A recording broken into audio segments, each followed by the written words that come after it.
حضرت عیسیٰ علیہ نبینا علیہ الصلوۃ والسلام کی خدمت میں ایک شخص حاضر ہوا. آپ اللہ کے نبی ہیں. آپ سے کہا حضور میں آپ کی خدمت میں رہنا چاہتا ہوں, میں آپ کی خدمت گاروں میں رہوں گا, آپ کی خدمت بھی کرتا رہوں گا, صحبت سے بھی برکتیں لیتا رہوں گا. آپ نے کہا ٹھیک ہے. آپ علیہ الصلوۃ والسلام نے اس کو اپنے ساتھ لیا, ایک سفر پر روانہ ہو گئے. ابھی سفر پر آگے گئے تو کھانے کا وقت ہوا. حضرت عیسیٰ علیہ الصلوۃ والسلام کے پاس 3 روٹیاں تھیں. آپ نے ایک روٹی اس شخص کو دی, ایک روٹی خود تناول فرمائی.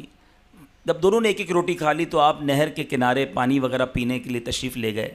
واپس آئے تو تیسری روٹی غائب تھی. اس شخص نے تیسری روٹی چھپا لی. کچھ لوگوں کو یہ پرابلم ہوتی ہے یا ٹینشن رہتی ہے کہ یار کل کیا ہوگا, پرسوں کیا ہوگا, آگے کیا بنے گا, مستقبل کا کیا ہوگا. اب وہ بھی ایسا ہی شخص تھا کہ یار ابھی تو کھانا کھا لیا, رات کا کیا بنے گا. اس نے وہ روٹی چھپا لی, حالانکہ اللہ کے نبی کا ساتھ ہے. اب تھوڑا اور آگے گئے. حضرت عیسیٰ علیہ الصلوۃ والسلام نے پوچھا بتاؤ وہ تیسری روٹی کہاں ہے.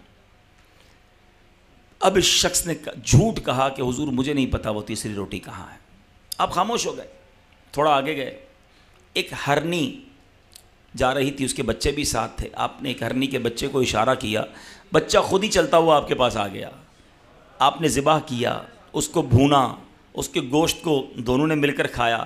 ہڈیاں جو بچ گئیں آپ نے اس ہڈیوں کو جمع کیا اور ارشاد فرمایا کم باذن اللہ, اللہ کے حکم سے کھڑی ہو جا. اللہ کے نبی کی زبان سے الفاظ نکلنے تھے, وہ ہرنی دوبارہ کھڑی ہو گئی.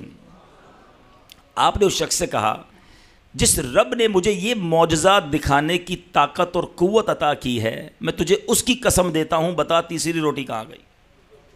وہ شخص کہتا ہے حضرت ایک جھوٹ بول دے نا انسان, پھر اس کو بچانے کے لیے کئی جھوٹ بولنے پڑتے ہیں. پہلی باری میں سچ کہہ دے تو ہر بار آسانی رہتی ہے. کبھی ایک بار جھوٹ بولا ہوگا, اب اگلے کوسچن پر دوسرا جھوٹ بولنا پڑے گا, تیسرے پر تیسرا جھوٹ, کیونکہ پہلی فائل ہی غلط کھول دی نا.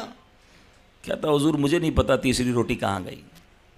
آپ اور آگے گئے. نہر آ گئی سامنے, کوئی کشتی نہیں تھی. آپ نے اس شخص کا ہاتھ پکڑا اور اللہ کا نام لیا اور نہر سے چلتے ہوئے پوری نہر کو کراس کر لیا. پھر معجزہ دکھایا. آپ نے کہا دیکھو جس رب نے مجھے یہ معجزہ دکھانے کی طاقت بخشی, تجھے اسی رب کا واسطہ قسم دے کر پوچھتا ہوں بتا تیسری روٹی کہاں ہے. کہتا ہے حضرت مجھے نہیں پتا کہاں ہے. جھوٹ, جھوٹ پر جھوٹ. اچھا تھوڑا اور آگے گئے.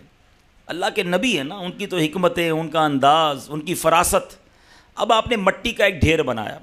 حضرت عیسیٰ علیہ الصلوۃ والسلام نے دعا کی اللہ کی بارگاہ میں, وہ مٹی کا ڈھیر سونے کا ڈھیر بن گیا. اچھا آپ نے اس کے 3 حصے کیے, سونے کے ڈھیر کے 3 حصے کیے. کہا ایک تیرا, ایک میرا, تیسرا اس کا جس کے پاس تیسری روٹی ہے. ہاں پہلے ہی بندہ لالچی تھا, روٹی پر لالچ کر رہا تھا, ادھر تو سونے کی باقاعدہ ڈلی مل رہی تھی. کہا حضور میرے پاس ہی تیسری روٹی ہے. آ گیا باہر نا, سچ باہر آیا. آپ نے کہا یہ سونا بھی تجھے ہی مبارک, اب جھوٹے کے ساتھ کیا رہنا ہے. آپ نے سونا اس کو دیا, اس کو الگ کر دیا اور آپ چلے گئے, تشریف لے گئے. اب اس کہانی کا ایک دوسرا رخ, یہ کہانی بڑی بڑی کتابوں میں لکھی ہے. واقعہ حضرت عیسیٰ کی لائف میں ہوا تھا, آپ کی زندگی حیات طیبہ میں ہوا. اب وہ شخص بڑا خوش کہ مجھے اتنا سارا گولڈ مل گیا, خیالی پلاؤ بنانے لگا ہوگا. ابھی یہ آگے جا رہا تھا تو 2 بندوں نے پکڑ لیا اس کو, اور وہ تھے چور, ڈاکو. چیک کیا تو اس کے پاس سونا. کہا چلو بھائی اب تو اس کو مار دو, سونا سارا ہم لے لیتے ہیں. وہ شخص کہتا ہے مجھے مارو نہیں, اتنا سارا سونا ہے, قتل کا اپنے اوپر جو ہے وہ الزام بھی لوگے, سونا تم دونوں آدھا آدھا بانٹو گے, ایسا کرتے 3 بندے بانٹ لیتے ہیں, مجھے بھی چھوڑ دو اور مل کر کھا لیتے ہیں. ان کو بھی سمجھ آ گئی بات کہ 50% کی جگہ 33% تو مل ہی جائے گا نا, کیوں قتل کریں. تینوں نے آپس میں اس کو ڈسٹریبیوٹ کر لیا. اب خیال آیا کہ بھوک لگی ہے, کھانا کھاتے ہیں. ایک تینوں میں سے ایک کو تھوڑا سا سونا دیا کہ جاؤ اس کو بازار میں بیچ کے اچھی سی روٹی مضبوط کھانا لے کر آؤ, سب مل کے انجوائے کرتے ہیں, کھانا کھاتے ہیں. وہ کھانا لینے گیا, سارے ہی لالچی تھے, سارے ہی جس کو آپ کہیں دنیا ہی کی ہوس تھی. جو گولڈ جو سونا لے کر روٹی لینے گیا نا, وہ کہتا ہے یہ جو پیچھے 2 بندے ہیں نا, اگر میں کھانے میں زہر ملا دوں یہ دونوں کھا کے مر جائیں گے, سارا سونا میرا ہو جائے گا. آئیڈیا اس کو کلک کر گیا, اس نے کھانا پیک کیا, اس کے اندر زہر ملایا. ادھر پیچھے 2 سوچ رہے ہیں یہ جو کھانا لے کر آئے گا نا اس کو مار دیں گے, تو ہم دونوں مل کے آدھا آدھا سونا لے لیں گے. ایک کے بعد ایک بیڈ پلان, ایک کے بعد ایک لالچ. اب جناب یہاں بھی پلان سوٹ ہو گیا, آنے دو, اس کو مار دیں گے. اب جب وہ بندہ کھانا لے کر آیا ان دونوں نے مل کر اسے مار دیا. جب اس کو مارا کہا چلو اب ذرا رج کے, تواڈی پنجابی میں کہتے ہیں رج کے کھاتے ہیں. تو جب وہ رج کے کھایا تو اس میں زہر تھا, یہ دونوں بھی مر گئے. سونا وہیں پڑا رہ گیا, لاشیں وہیں پڑی رہیں.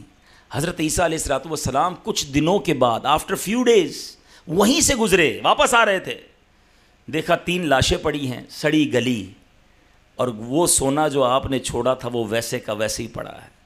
پھر آپ نے اپنے رفقا کو, اپنے ساتھیوں کو بلایا اور کہا یہ دنیا ہے, یہ دنیا دھوکہ ہے. انسان جس کے پیچھے بھاگتا ہے وہ یہیں رہ جائے گی اور وہ قبر میں پہنچ جائے گا. اے میرے میٹھے اسلامی بھائیوں, یہ واقعہ بظاہر تو ایک واقعہ ہے, مگر اس کے اندر کیسا میسج ہے. لالچ لالچ لالچ, ہرس, گریڈ, اور مل جائے کسی طرح اور یہ چیزیں میرے پاس آ جائے. اور ان تمام چیزوں کو حاصل کرنے میں انسان بعض اوقات اتنا لالچی, حریص, اور اس کی آنکھوں پر ایسا دنیا کا پردہ آ جاتا ہے کہ وہ کہتا ہے اگلے کا بیڑا غرق ہوتا ہو تو ہو جائے, میرا بھلا ہونا چاہیے, میں خوشحال ہو جاؤں, میں مالدار ہو جاؤں, میں انجوائے کروں, میں پلیجر والی لائف گزاروں, میری بلا سے کسی کا جو ہونا ہو جائے. یہ وہ غلطی ہے, یہ وہ جو گریڈ, جو لالچ ہمارے دلوں میں پھنسی ہوئی ہے.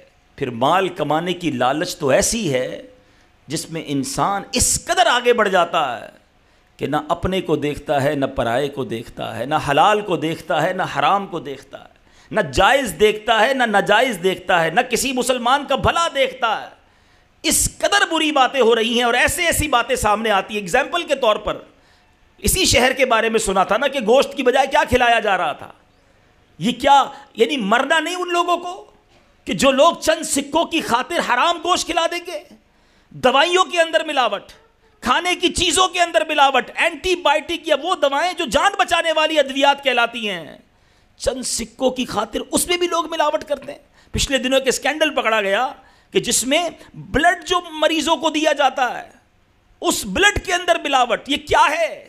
یہ لالچ ہی تو ہے نا کہ یہ چند سکے حرام کے کمانے والے سوچتے نہیں کہ مرنا ہے, اللہ کو جواب دینا ہے, یہ پیسہ آ تو جائے گا مگر میرے لیے کتنی بڑی بربادی لائے گا.